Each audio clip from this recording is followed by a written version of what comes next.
Welcome back. This is Mas Dinero, and I'm Gemma. I'm Danielle. And in this channel, we actually share our expertise and our experience when it comes to all things money and all things taxes.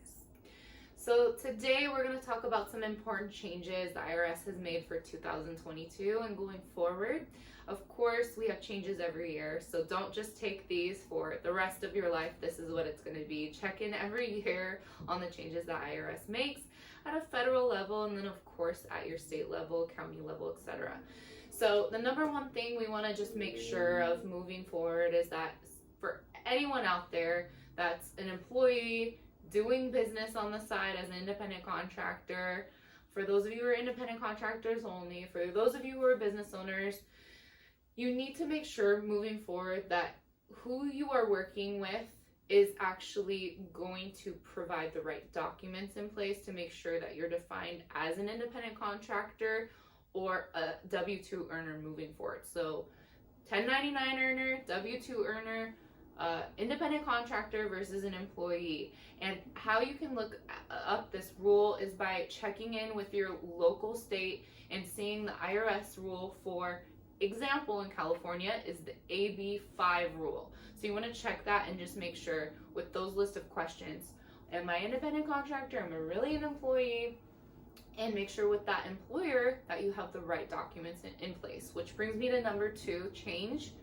That number two change is ensuring that for those business owners who are doing business with another individual and paying them $600 or more, then they need to be issuing that individual a W-9. The deadline was the end of January, so if you did not make that change yet, make sure you make it ASAP. In general, the IRS is cracking down, getting more of the cut they think that they deserve in these different ways. More business owners have come to light, right? You see on social media, more and more entrepreneurs, more and more independent contractors, side hustles, passive income, all these terms you see popping up. And so the IRS is on top of that, right? And going to be. Now, also another part of this, having the W-9 in place, for those of you who are independent contractors and have a business license, or entity owners have a business license, at your county level, especially here in California, this is not across the board, so check your local county of what the rule is. But for the IRS, our county rule moving forward is that the LA County, if you're in this area, is going to report, if you report your business license and your tax return, there's a discrepancy, they don't match up, they're reporting you to the IRS, and then they'll be in contact with you to clear up the discrepancy. Yep.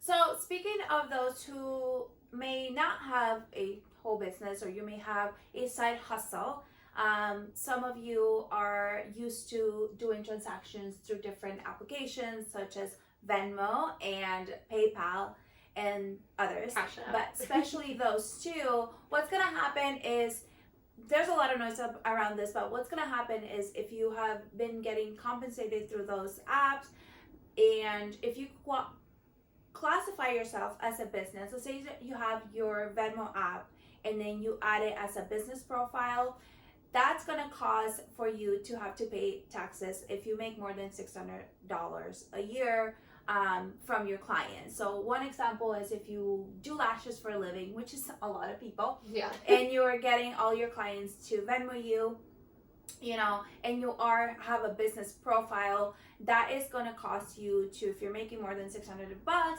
to then they're going to send you at the end of the year your tax letter so that you can pay your taxes. And that they'll issue you a 1099-K.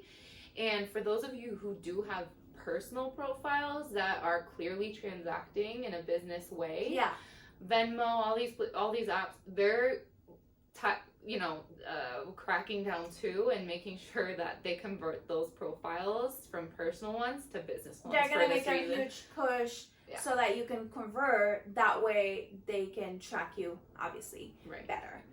And that brings me to the last point, which is actually pretty good news for all of us. And I don't know if this had to do with COVID or anything, but if you are in you actually own an entity, you actually have a legal business, whether that's S corp, C corp, LLC, then that makes you a legal business. Then the good news is that all your business meals are 100% deductible. So it used to be that you could only deduct, I think it was like 50% before, and now they are 100% deductible. So that's really good news, especially if you take your clients out to dinners and stuff like that all the time. That's going to be super good news for all at of us. least some positive news in all this, Yeah. right? No one likes to deal with taxes or the IRS, so make sure you follow these rules to stay in compliance and as under the radar as possible. Yeah. But also, we are going to be sharing another series of tax conversations when it comes to more on a personal level for the changes that everyday people can also apply. On our next episode, you'll be able to see that. Yes. As always, we're here to just help you save your money, protect it, grow it, all that kinds of stuff here at Mas Dinero. Check in, like Gemma said, for our next series regarding taxes.